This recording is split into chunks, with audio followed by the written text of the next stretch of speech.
Well, today we come to the point where Esther has to make a decision. On the one hand, there's the risk, the possible danger. She could die if she steps in the presence of the king.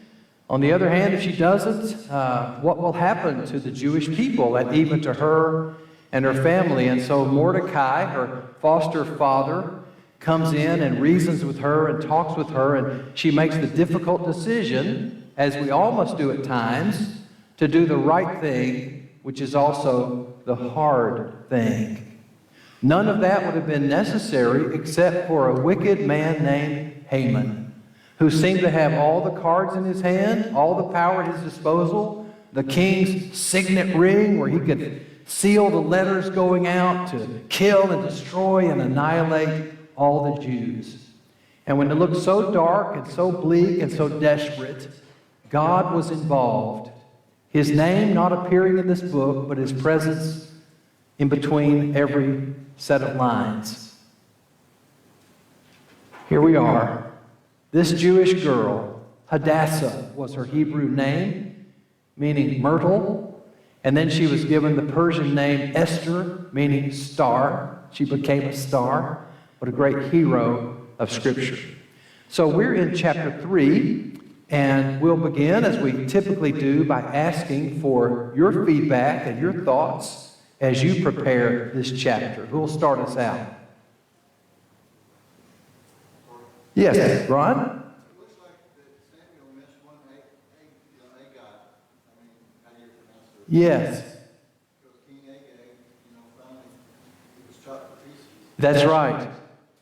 Ron's talking about Saul, the king of Israel, who faced the Amalekites, and God had said, "You're to destroy them all." And the king was named Agag, and Saul spared him, but Samuel did not. Samuel, as you said, cut the king Agag in pieces. And now we read that this Haman is an Agagite, apparently descended from that ruler so long ago who had this harsh interaction with the people of Israel. And even before that, if you read Exodus 17, you will see that when the Hebrews came out of Egypt, the Amalekites, these same people, attacked them and tried to wipe them out then. So it's suggested that there's a Hatfields and McCoys. You remember those two families? History going way, way, way back.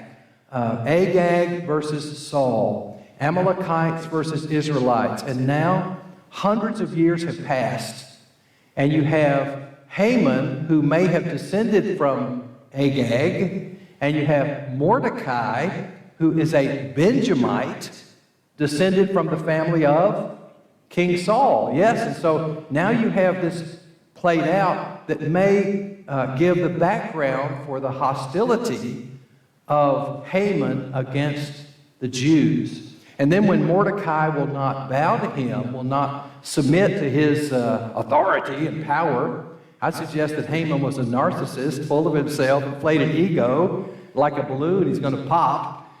But this would just incense him even further, so that he can't just destroy Mordecai, he has to exterminate the entire Jewish people. Thank you very much, Ron. What else? Chapter 3.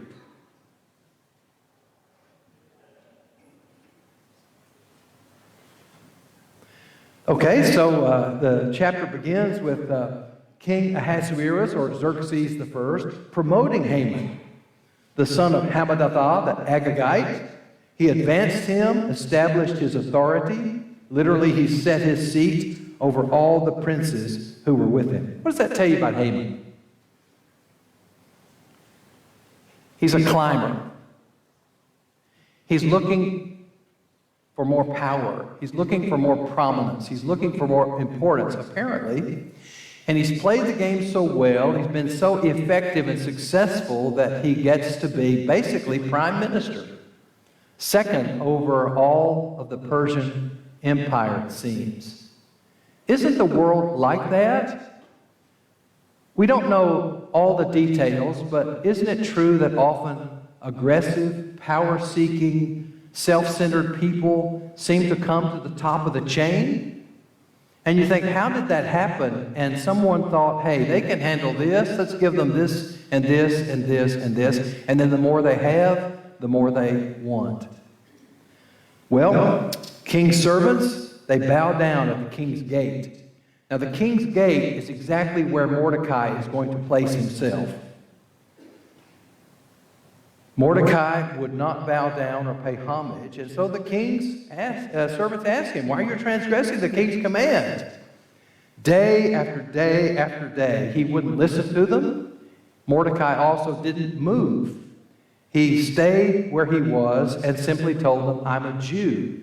And that may have implied, this violates my faith, my heritage, my convictions. I cannot lower myself before another man.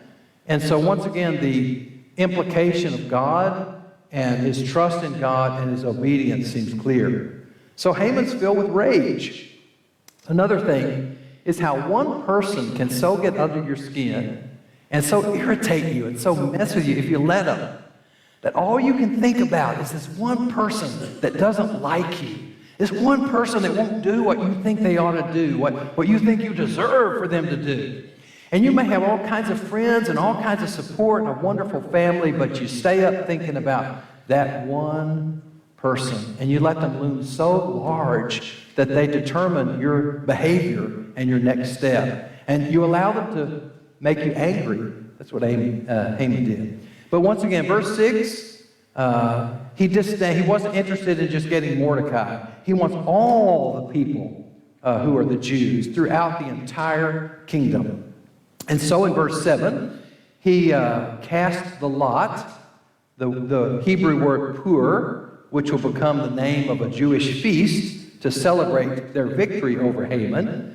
And so apparently he's relying on his pagan gods, like throwing dice, casting the lot, drawing straws, to see what should be the right day to actually go after the Jews. And so it's going to be about 11 months into the future from the time the lots are cast, the 12th month, that's 11 months later, that the annihilation is to occur.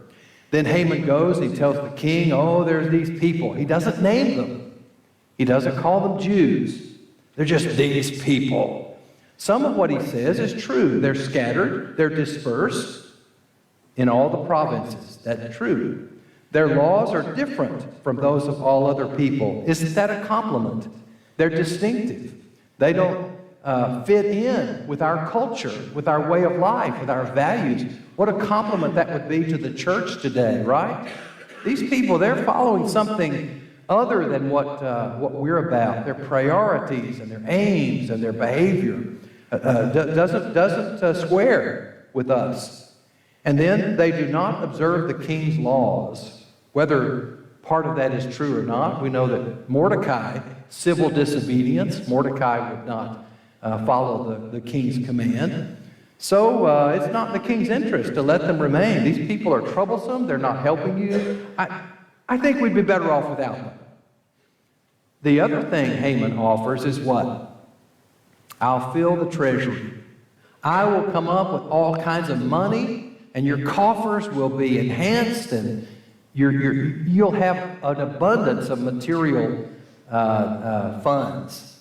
So apparently Haman plans to plunder the Jews as well as killing them, and out of that plunder he can recoup whatever he invests in the attack. Yes, sir. Chris? There's a couple lessons here for you. The first is, one, be careful who you take your counsel from. Be careful who you take your counsel from. Two, as the king, it seems that Pastor mercy is maybe out of touch a little bit. It should have investigated this a little bit more versus just trusting. So don't act quickly when you hear something, but instead look into it and get the details on the background. Especially what? If you're going to go wipe out an entire, I mean, this is genocide, isn't it, Chris? This is a race. This is a whole ethnic group. And at the word of one man, Haman, and didn't this king see through Haman? I mean, did he have such trust? Was he so gullible and naive? How did Ahasuerus or Xerxes, how did he get to where he is? And he doesn't know the nature of people. And he's bringing Chris said, be careful who you confide in, who you listen to, whose advice you take. And then don't act on the spur of the moment. But take your time and see what else you can find out. And also consider, I'll add a third thing, whether your response is commensurate to the problem. Are these people all wicked and dangerous and detrimental to the kingdom? I mean, that's a pretty broad brush. It's already, by the way, reminds me, and I'm sure you too, of the Holocaust, doesn't it? And Adolf Hitler and the Third Reich and the determination to wipe out so many Jewish people. Yeah, go ahead, Chris. I'm sure you're going to touch on this a little bit later on. You've already mentioned a little bit. Haman's levies against the Jews are obviously not correct because the people are confused by the letters that Haman said. The people will be confused by the letters when they go out.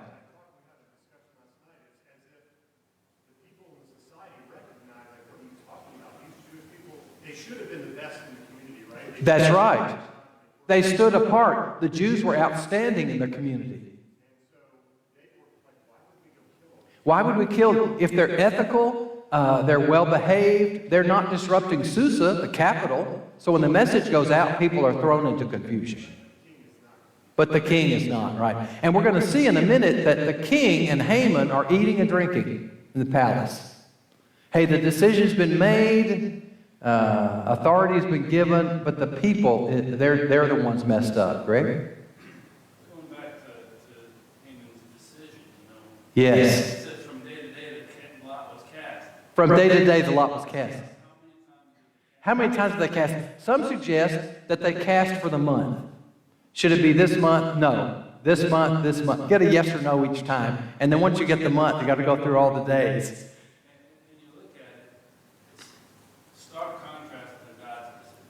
Stark contrast, yes, with God.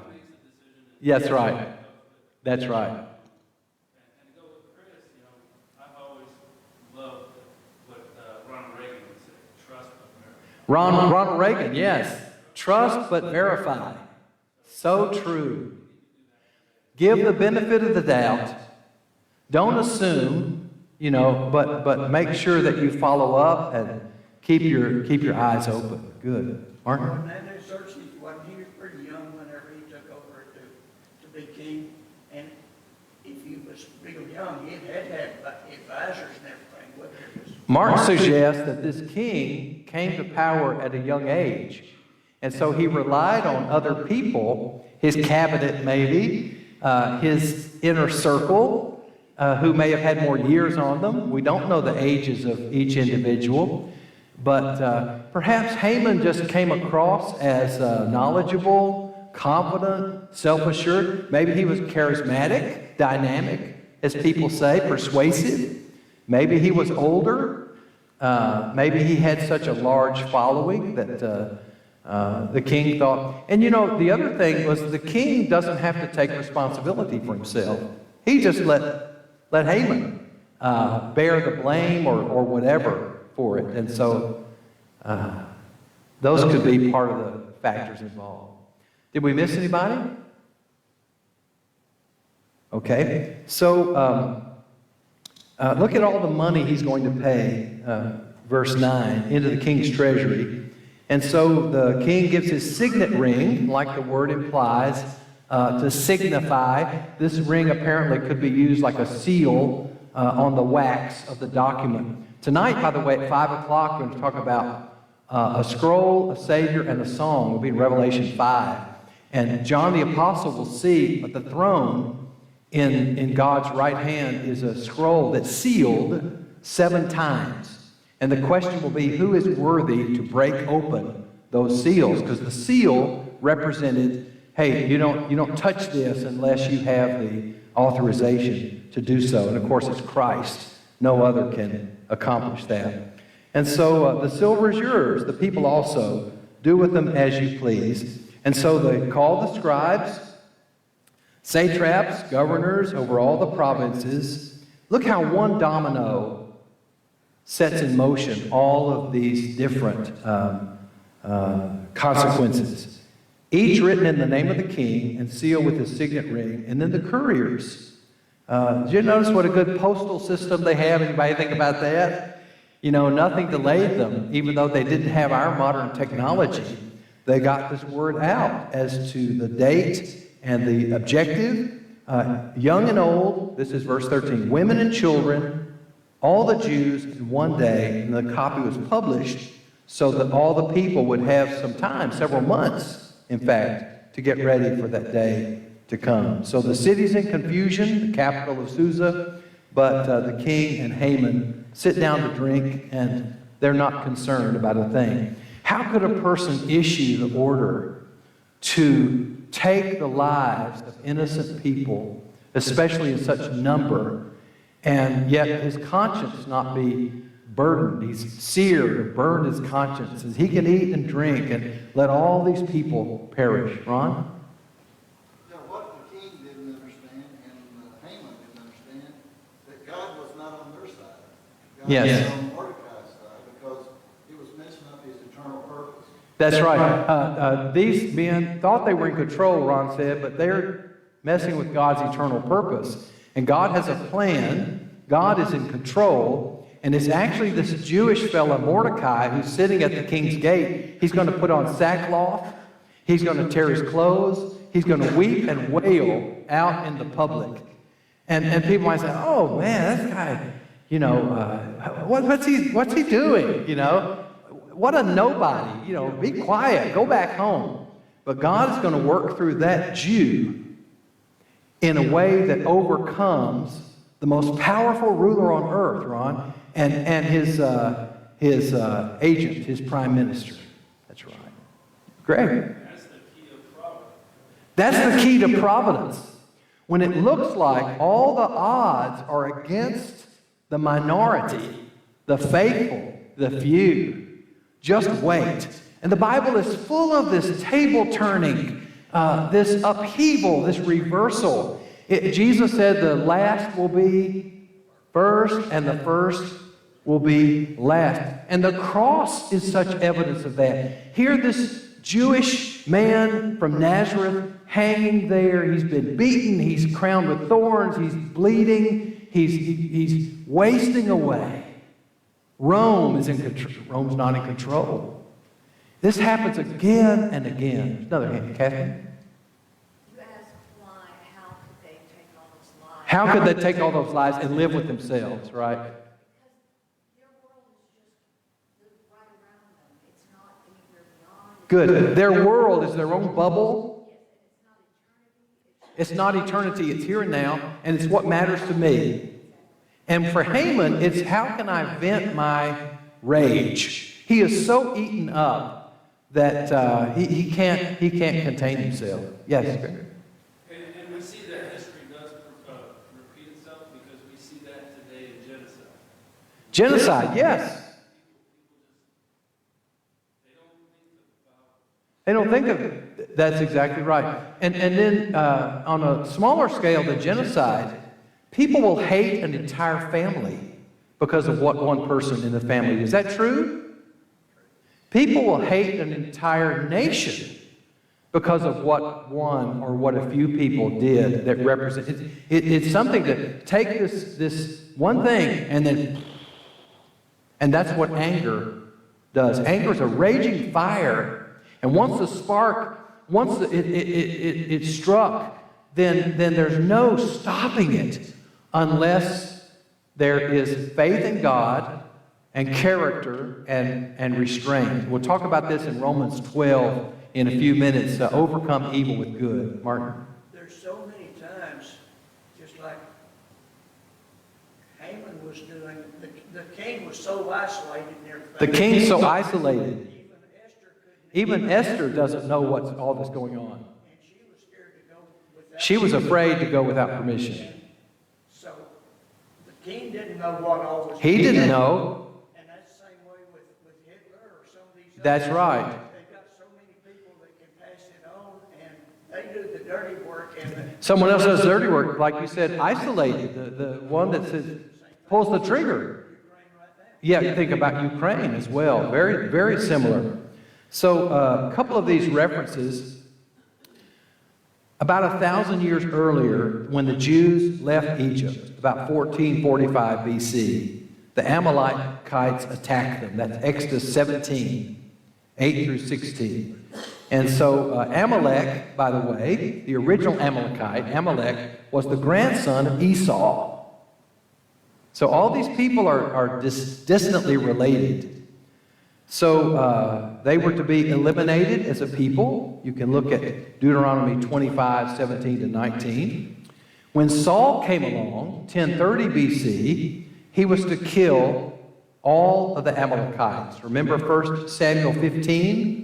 But he spared Agag, disobeyed God, and Samuel then finished off the king Agag.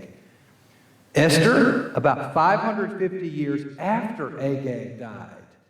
But apparently this has all been smoldering, it's all been festering, it's all been brewing. And this might explain why Mordecai wouldn't bow down and why Haman would be so angered. Also discovered that Haman means magnificent. So what would it be like to have your mama call you magnificent, you know, from the time you're born? And what would that make you think about yourself? You know, she's pretty right. I've noticed how some of these historic individuals like Augustus, you know, August, the great one, or Charlemagne. Remember Charlemagne? Charles the Magnificent, you know, or Herod the Great. But anyway, apparently this started early with Haman. So there's the time frame, about 5 years since Esther became the queen. Now we're noticing that Mordecai is descended from Benjamin, from the line of Saul. And so I made a note that Mordecai lived in Persia, but where was his heart? Heart was in Israel. Could take the boy out of the country, right? Can't take the country out of the boy. I noticed this with Joseph in the book of Genesis. Put Joseph in Egypt. He's still a Hebrew. Put Mordecai here at Susa, the capital of the world. And he's still living out his faith. I thought about Daniel and how the decree was made. Remember that you couldn't pray to anyone except the king. Daniel chapter 6, or be thrown to the lions. By the way, Daniel was 80 years old when that occurred. Haman thought he was magnificent, and out of that came his rage. And so you see it in road rage incidents, don't you? You see how something can just trigger kind of an overreaction where that anger just kind of fills a person's heart. It's a scary thing. So then his scheme, we talked about that. There are times that God controlled the outcome of the lot. In Jewish situations, at least, Proverbs 16:33, that God sometimes explained his desires through the casting of the lot. It doesn't do that now. Last mention of lots is where? Acts chapter 1, right? When Judas Iscariot was to be replaced, we've got two possible candidates, and so the lot was cast. Not mentioned again in the New Testament. So two things, these people, he calls them, they're really not good for our kingdom. Let's get rid of them. And then the second thing is, I will pay 10,000 talents of silver. One writer said, the amount he offered to give was 2/3 of the annual budget of the Persian central government. I don't know where you get that, but if I were a Persian, I'd say, hey, maybe that means lower taxes, you know. Maybe somebody else is going to chip in and lighten the load for the rest of us. But he's going to recoup that money, I think, he expects, by plundering the Jews. So then here are the letters going out with the seal of the king's signet ring. All right. Any other takeaways from chapter 3? I have a few. What about you? Did I omit anyone? Okay, we may have touched on some of these. We talked about providence. All things work together for good, right? Any good come out of this? Well, the Jews are going to be saved, but more than that, their faith would be strengthened through their testing. Evil Haman would be put to death. Mordecai would be promoted, basically to replace Haman in his position of authority.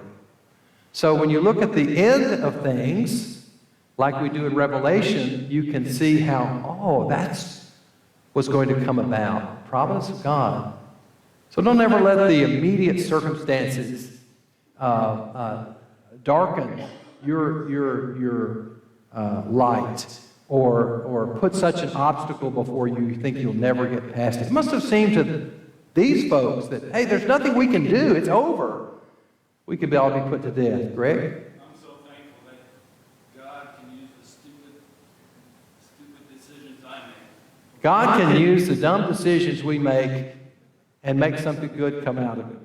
And, you know, we don't cast the lots. Wouldn't it be easier if you could just draw a straw and know exactly who you're supposed to marry or which house you're supposed to buy or when you should change your role in the church? I mean, would it be easy if you could just do things like that? But I think God teaches us through the decision-making process. We pray about it, we think about it, we consider alternatives, and God doesn't say, you got to do this, you can't do that, if they're both good choices. But then we ask God, I'm trying to seek first the kingdom and your righteousness. Will you make this work out in a way that pleases you? And I believe that He will. Is promotion a good thing? It depends on who's promoted and why they want it and what the consequences of it are. I noticed this scripture that said a man is tested by the praise that he is given. And so, I think I have that as the next takeaway. Proverbs 27:21. The crucible is for silver, the furnace is for gold, and each is tested by the praise accorded him. You give someone a compliment, you show them appreciation, you elevate them in some way, and it's wonderful. It can be wonderful. It also is a point at which, hey, what am I going to do? Am I going to be humble and thankful and serve well, or am I going to say, hey, yeah, look at my title, look at my office, look at my position? Thoughts? Yes, Ron? He's promising things he can't deliver. He's promising things he can't deliver. Right, that's right. Oh, the silver. He's never going to get that. And Haman, once again, as you said, he thinks he's got the power. He thinks he can orchestrate all this. His view is totally horizontal and not vertical. Okay. So, pride. We talked about that. He reacts out of that. And who's going to suffer for it? Haman will. God resists the proud. God gives grace to the humble. Pride goes before destruction, a haughty spirit before a fall, and this wicked man himself is going to lose his life, not those that he hates. And then pressure, we talk about the dominoes. One person moves the hand of the king, and now we've got the satraps, the governors, the leaders, the officials, all the people of Persia, apparently, are enabled and urged to kill their Jewish neighbors. Often the Bible notes the influence of one person. And in our book, it's Esther. And it's Mordecai. So whenever you look at some wicked Haman on the scene, instead of saying, oh, I'll never, say, what can I do where I am? Maybe I'm the Mordecai at the king's gate, or in Esther's case, she came to the throne, who knows, just for such a time as this. All right. Now, yes, go ahead, Robert. Esther kind of reminds me of Joseph. Joseph, yes. It's always good to have somebody on the inside. Always good to have somebody on the inside, like Joseph, Esther is, yes. So that's a good thing. That's exactly right. And look how God was at work. Esther was a faithful girl. She was a beautiful girl. Look how through all of that, God's providence brought her to the role that she had. And yet she remained humble and teachable. Look at the difference between Esther and Haman. Haman, you give it up, you know. Esther just like this. And she still listens to Mordecai. Great point. So what does Mordecai do when he realizes what's going on? Now, he's at the king's gate. And apparently there's a lot of discussion. And we're going to find out that Mordecai knows what's in the edict. And Esther doesn't. And he knows the exact amount of money that the enemy has promised. Where did he get that information? Is it gossip? It's interesting. But he's aware of it. And he can't contain himself. He's like Nehemiah we've seen and others. He's so upset that he puts on sackcloth and he sorrows and grieves, and he does so publicly. Then when the Jews hear about it, verse 3, they're all understandably upset as well. Mordecai can only go to the king's gate. This is verse 2. You can't go through that gate if you're clothed in sackcloth. I thought that was unusual. Why? We don't want any bad news coming in front of the king, you know.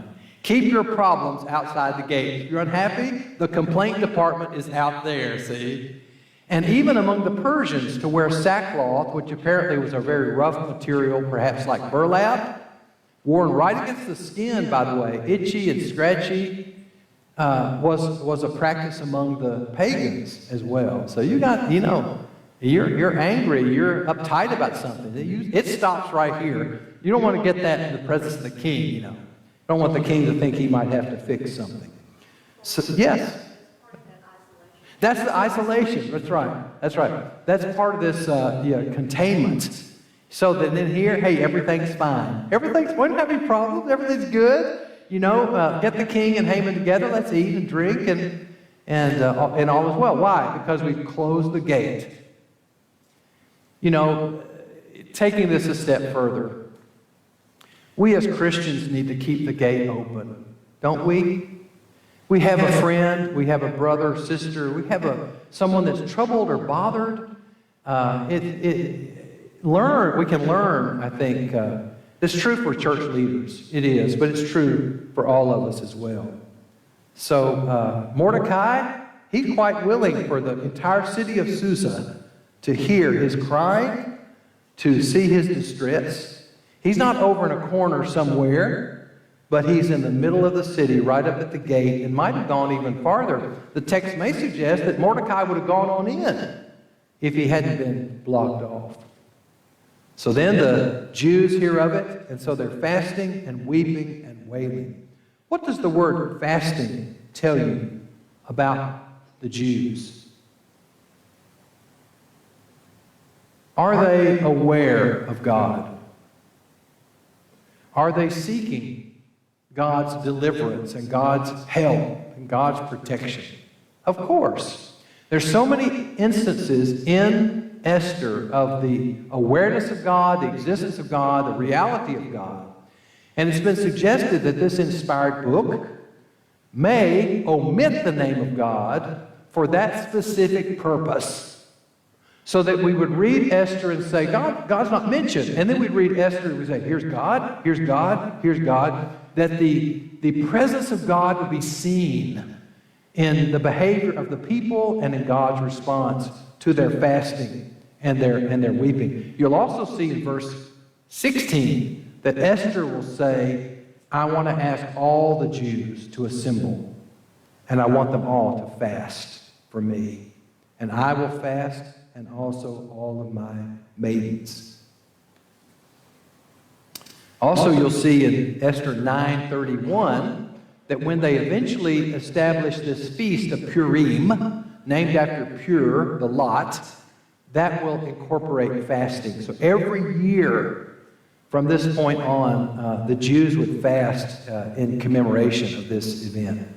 So Esther's response is what? Send him some new clothes. Sackcloth, that's irritating. So that may suggest, as we see in a moment, that she doesn't know the full extent of what's going on. To her, her adoptive father is in pain about something. Maybe she's telling him, brighter days are ahead, it's going to be all right. Don't keep your sackcloth on. She doesn't seem to grasp. But when he refuses it, he won't wear the garments, then she understands that there's something more at stake. And so she sends Hathach. Look at verse where do you find? Yeah, verse 5. Esther summoned Hathach from the king's eunuchs. I like this Hathach.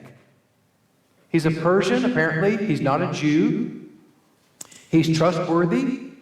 He's committed to every job that's given to him. And the fact that Esther could entrust her concern to him and Mordecai could spell out, this is what the Persian people want to do. And this Hathach could take it back and forth. I think what a providential gift he was as well, and the part that he played. So she sends Hathach to Mordecai.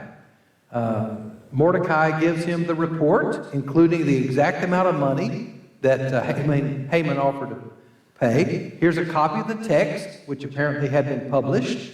But Esther doesn't know. It's so interesting. Again, the bubble that Kathleen was talking about, this isolation. And so don't trouble the queen, with any of this. And so then you have her realistic assessment. Here's what she says. Number one, if I go in front of the king, I risk death. Anyone remember what happened to the former queen? It was bad stuff. I mean, this man, you don't mess with him. There's a fear of him. And if you go into his presence and he hasn't summoned you, and then he doesn't show the scepter to you, you lose your life. Yes. A few things about it was interesting as you mentioned that they used a courier to speak to each other. Used a courier, yes.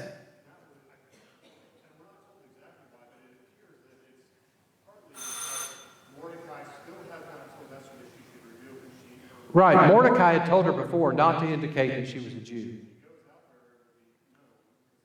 And also, if she goes out there, that'll make the connection. And if he can't come in. And so they have to use an intermediary. Good point. So let me move on a little bit time-wise. Indifference toward Esther. She says, I've not been summoned for the past 30 days. That could mean the king is uninterested. He could be in a bad mood. He's not sought for me. Maybe there's a problem between us, and if I go now and initiate, it could arouse his upset, and I could lose my life. So then Mordecai gives this powerful appeal, his irresistible logic. He takes the emotion out of it, but he says, you could die either way. If you don't go and all the Jews are killed, what makes you think you would escape? So you think by doing nothing, you're going to, spare yourself? Such a powerful message for us, because it's easier for us to think better to do nothing than to do something that might involve risk. And so we stay in our little corner, because, hey, if I step out, and Mordecai says, look, if you don't step out, deliverance, here's another reference to God, I believe. Deliverance will come from somewhere. But you will lose your life. Not sure why she would lose her life unless God would in some way intervene and her family would not be spared. But that's what Mordecai said. And then, of course, those famous words, you perhaps in this position, at this time, for this purpose. And so Esther has to make a decision. She's between a rock and a hard place. If I go, I could die. If I don't go, everybody could die. And I might die anyway. Will we act in fear, or will we act in faith? Will we do the right thing, though it's the hard thing, the costly thing, the dangerous thing, or will we say, I won't do anything. See if I can protect myself. a change in her attitude and tone and action. She says, now she's kind of the one speaking. Up to this, Mordecai's instructing her. Now she's the one. Notice how the decision has emboldened her. It has strengthened her backbone. Go and assemble the Jews and call them together. And so her resolve is even stronger as a result. Takeaways. Position. I'm not in charge. I'm only Mordecai. I can't even get past the gate. Nothing I can do. Wrong. Position number 2. I'm a queen. I'm going to let somebody else do what I'm supposed to do. Wrong. If you're Mordecai, do what Mordecai can do. If you're in a higher, whatever position like Esther was, do what only you can do. Don't abdicate. Don't default. Don't expect someone else to carry out your responsibilities. Persuasion. Can you change a person's mind by reasoning with them? Patiently and directly and clearly. And then participation. Let's get all the people together to fast. Jesus warned us against making a show of fasting, and yet the Bible is clear that there were times when it was quite biblical for an entire congregation, entire group of people to fast. Remember, friend builders today, after morning worship, we'll go back to the other part of the building. Hope you'll join us.